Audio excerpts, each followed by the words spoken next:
Hello everyone, hello, welcome guys, welcome to my channel. This is May. So today guys, dahil wala tayong soup sa ating lunch, gagawa tayo ng celery smoothie with carrots and pears.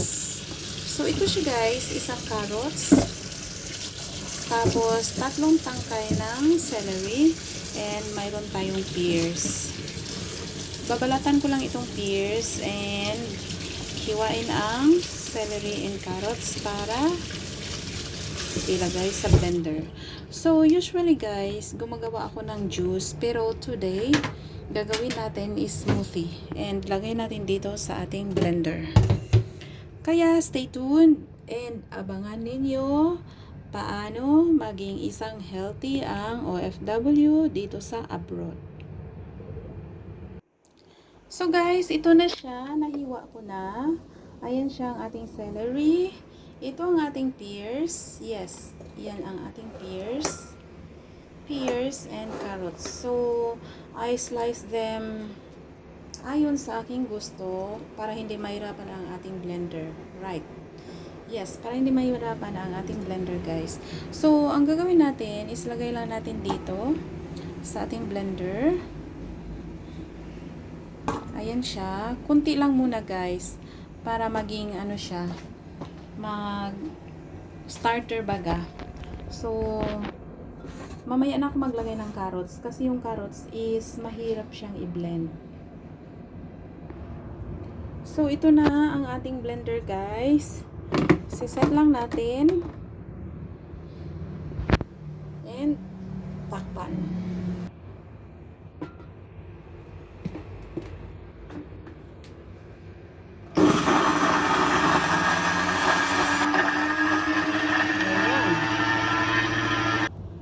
So, ayan siya. Dahan-dahanin ko lang sa paglagay.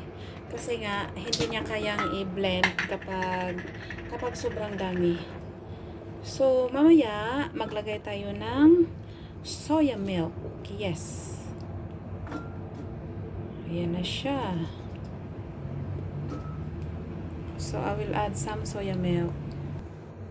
So, wala akong mahanap na soya milk guys. Kaya ito na lang ang ilalagay natin. Itong yogurt. Drinkable yogurt. So, mango and ewan ko ano ito, passion fruit. Yes. So, yan ang ating ilalagay.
So, ayan na.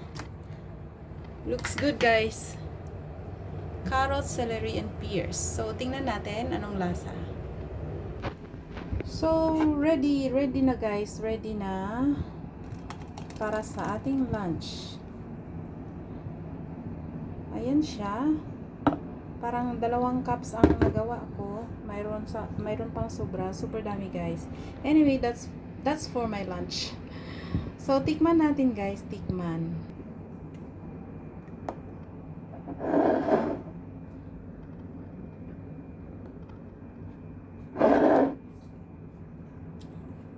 Taste good. Masarap siya guys. So, alam ba ninyo na healthy ito siya? Celery is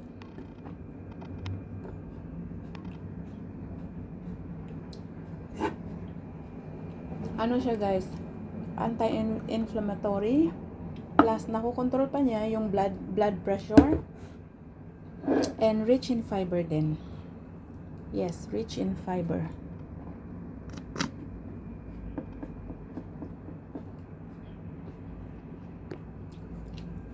So, ito, isa sa ating lunch and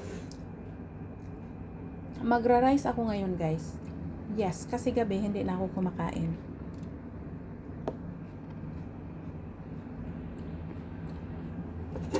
So, ganyan lang ang buhay ng isang OFW dito sa Hong Kong. How to keep fit. So, sabayan niyo ako, guys, sa ano ng aking lunch, sa paghanda. So, rice and ulam. So, siya nga pala, nilagay ko dito yung sobra.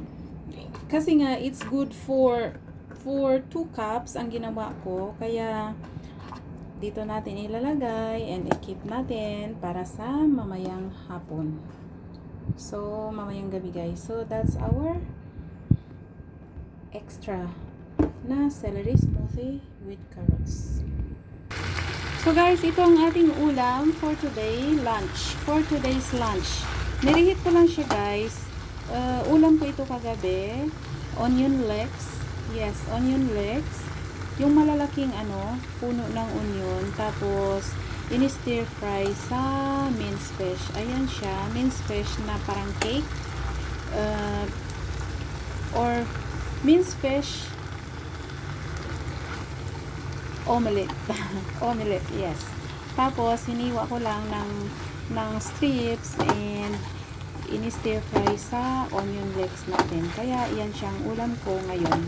So, dati, lagi akong nagma-microwave. But, I think it's not good for health na let's go for an easy lunch. Kaya, I switch to reheating my food dito sa maliit na frying pan. So, ganyan lang siya guys, kasimple ang buhay ng OFW. So, kapag tatamad-tamad ka, yes, you will end up eating unhealthy food. But, you have to always set a time para sa iyong sarili, ganun din sa pagkain. So, either reheat it sa frying pan or sa steamer. So, ang steamer guys is I need to wait a bit long. Kaya dito sa frying pan na ako mag-reheat. So, here you go guys. Ready na ang ating lunch. Ready na to dig in. So, ito siya yung sabi ko na onion legs. I stir fried it in minced fish cake or omelette. It's so crunchy.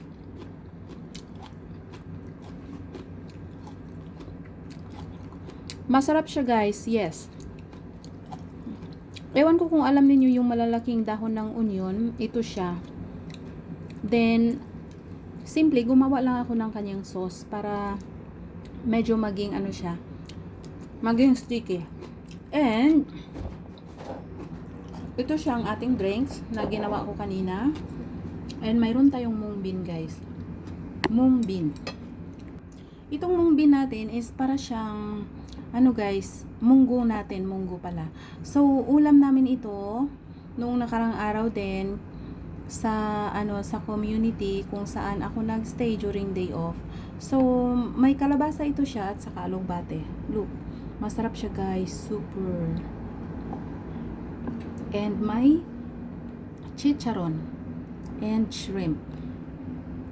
So, yan ang ulam natin. And mayroon tayong rice with fish. So, ang rice natin is mayroon siyang quinoa seeds. Ayan siya, tricolor na quinoa seeds. So, ganyan ka-healthy ang ating pagkain. So, ito ang ating fish. Nadurog na siya kasi nga nirihit na. So, OFW life. Dapat guys, panatilihin natin ang ating kalusugan, lalo na't malayo tayo sa ating family. Yes, malayo tayo sa ating family. So, walang ibang mag-aalaga sa atin dito kapag nasa abroad ka, nag-iisa ka. May mga kaibigan ka, kasamahan, acquaintances, or let's say yung boss mo, employer, or amo, but you cannot expect anything from them. So, you have to take care yourself alone kapag nagkasakit ka. So, prevention is better than cure, right? So, kailangan, habang pwede pang maiwasan, iwasan natin guys. So, ang best solution yan is kakain ng healthy food. Kasi ang foundation ng katawan natin is food. Food, pinakauna, then rest. Rest well. Magbigay ng oras para sa sarili. And kakain ng healthy na pagkain. Huwag ubusin lahat, padala ang sahod sa pamilya. At mamaya, sarili mo na ang maghihirap. Wala ka nang matatakbuhan, di ba? Ganun lang, kasi sa Pilipinas, family natin, whatever you send them, it's always not enough. Kasi they expect more. Kaya dapat ikaw ang mag-control. You have to say no sometimes. Kasi para na rin yan sa sarili mo and para na rin sa kanila. Na hindi sila mag-expect na ganun talaga kadali ang buhay ng abroad. Or buhay sa abroad. So, chika-chika lang guys. Habang may oras pa kumakain. Basta ganyan lang yung tips guys. Tips na isang OFW na marami na ring karanasan. So, sana po ingatan natin ang ating sarili and always keep fit. So, until here, if you're new to my channel, please consider subscribing and hit that notification bell so you'll be notified whenever I uploaded a new video. Thank you again for watching. And if you do like any of my videos, please consider it sharing to your any social media platform or to your YouTube community, guys. Share, and please do visit my Facebook page. Same name sa aking YouTube, May Tabalina as well. Thank you again for watching. See you soon. Eat well, live happy, and stay healthy.